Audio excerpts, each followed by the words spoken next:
6 jihadis in Bangladesh recently stormed a cafe and took dozens of hostages.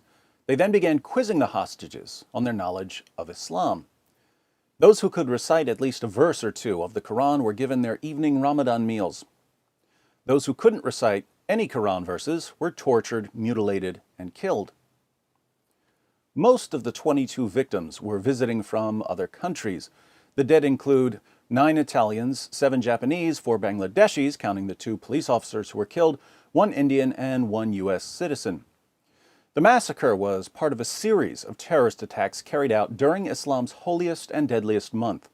If you're like me, you're probably thrilled that Ramadan 2016 is coming to an end so that we can get back to the still massively depressing but nevertheless better than Ramadan levels of Islamic bloodshed and terror. As with most Islamic terrorist attacks, the massacre in Bangladesh is baffling and incomprehensible to Western leaders. In their desperate attempts to explain jihad without going to the Muslim sources, Western politicians and reporters have repeatedly insisted that terrorism is caused by poverty and lack of education. Surprise, surprise, the 6 jihadis who stormed the cafe were wealthy and well-educated. According to CBC News, Bangladeshi Home Minister Asaduzzaman Khan declared, "They are all Bangladeshis. They are from rich families. They have a good educational background." BBC News reports, "The men were said to belong to well-to-do local families and studied in private schools and universities, not in Islamic seminaries or madrasas, where many Islamist militant groups are thought to draw recruits." So if these men didn't turn to jihad because of poverty or lack of education, what's left? Climate change? As always, let me point out the obvious. Why do rich, educated Muslims turn to jihad? They turn to jihad because their prophet said that jihad is the greatest thing in the world. Sahih al-Bukhari 2785. A man came to Allah's messenger and said, "Guide me to such a deed as equals jihad in reward." He replied, "I do not find such a deed." Sahih al-Bukhari 2787.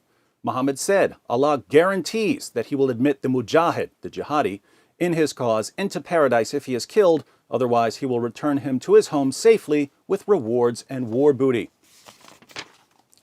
Sahih al-Bukhari 2795.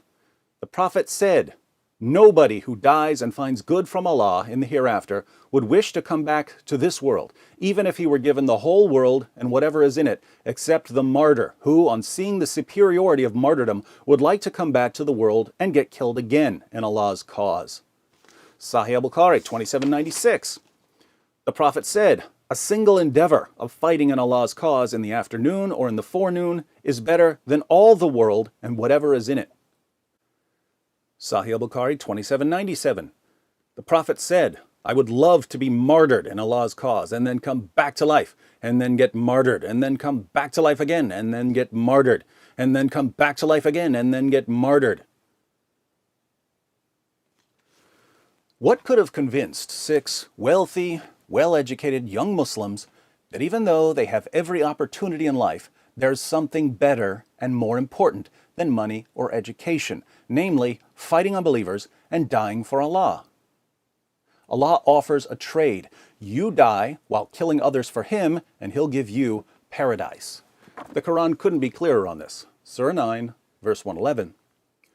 "Verily, Allah has purchased of the believers their lives and their properties for the price that theirs shall be the paradise. They fight in Allah's cause, so they kill others and are killed." Believers kill others and are killed. Does Allah's description of a true believer sound more like your nice Muslim friends or like the jihadis who just killed and got killed in Bangladesh? A 4-year-old could understand this. And that's why a 4-year-old would probably be a better leader and a better reporter than the sniveling cowards we've got now.